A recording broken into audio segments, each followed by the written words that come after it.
This Friday marks a brand new era of the Pokemon trading card game when the newest set comes out, Mega Evolutions. And I know what you're all wondering, what are the pull rates going to be like? Well, I got you covered because I tallied up all the hits from over 3,000 packs from a rip and ship site just to bring them to you so you can make the best financial decision about how to collect this set. Let's get to it.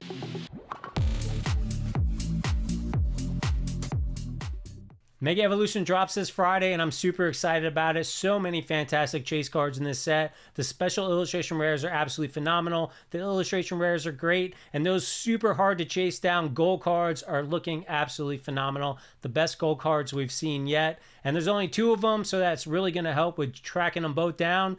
But the pull rates might be a little surprising. However, some of the other pull rates are heading in a great direction compared to like what we saw for Destined Rivals, so we'll check all of that out.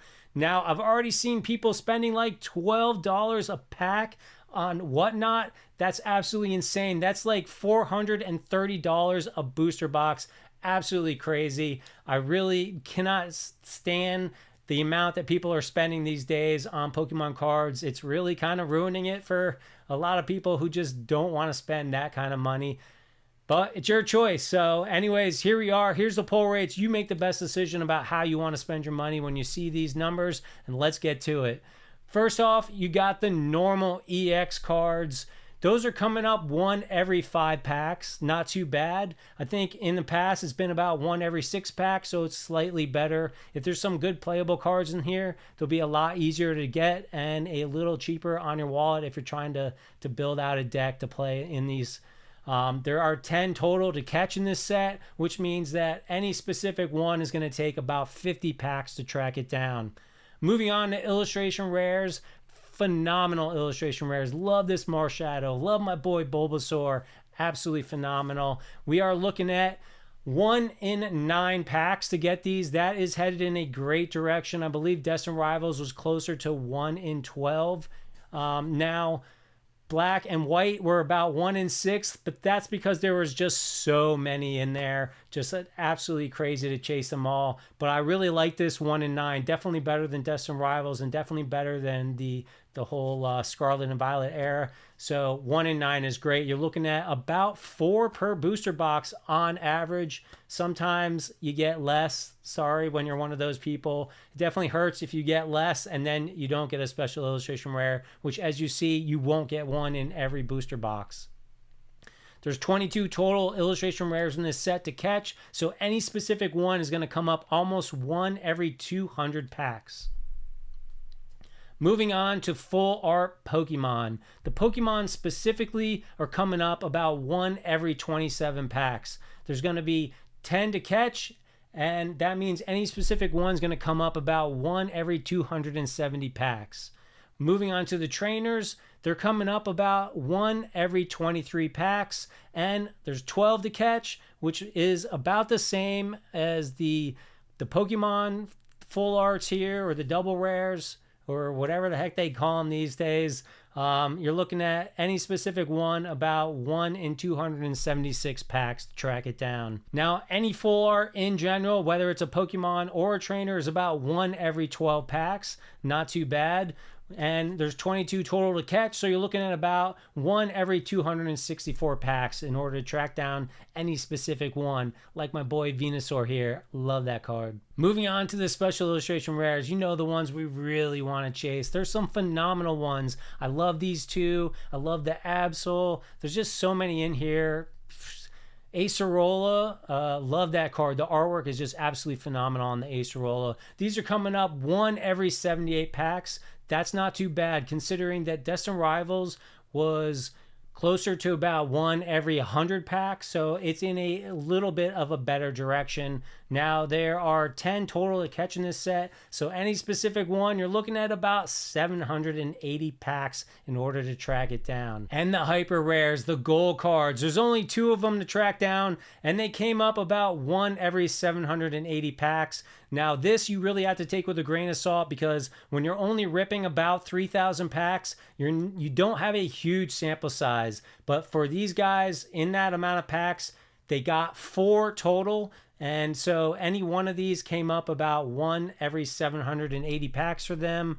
There's only 2 to catch, so you're looking at about 1,560 packs to open in order to just get any specific one. Now, in that time it took you to get the specific one, you should have gotten the other one as well. So, you know, you're looking at probably going about 2,000 packs in order to master the set and get both of these gold cards. All right, now here's the sheet that I used to track down everything. I wrote down all the packs, the EX cards they got, the illustration rares they got, the full arts they got, the full art trainers, the Pokemon and the trainers, the special illustration rares, and the hyper rares, the gold cards. And I tracked down every single SIR that they got, exactly which one. As you can see over here, these are the pull rates that I just reported on to you. They opened 3,105 packs. That's roughly 86 booster boxes or 13 cases of booster boxes. These are the amount of times that they pulled these cards. These are the effective pull rate based on dividing that into 3,105 cards. And these are the amount of each of that type of card in the set. So that's how I get the specific number of how many packs it'll take to get that one specific card.